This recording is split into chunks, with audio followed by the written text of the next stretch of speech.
মনোবীক্ষণ polyclinic, চিকিৎসার জগতে এক দশক। এখন এখানে সব বিষয়ে ডাক্তারবাবু এক ছাদের তলায়। ফোন করুন 7477799515 এই নম্বরে।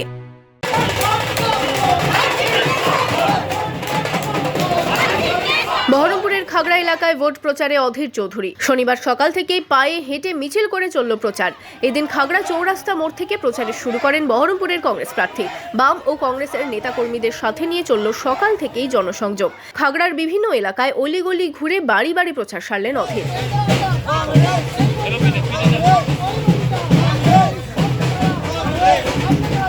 এদিন খাগড়া বড় মসজিদ, ষষ্ঠীতলা হয়ে কুঞ্জঘাটায় শেষ হয় প্রচার। 13ই মে চতুর্থ দফায় ভোট রয়েছে বহরমপুরে। তার আগে শহরে জনসংযোগে জোর কংগ্রেস প্রার্থীর। Bureau report, Madhyabanga news.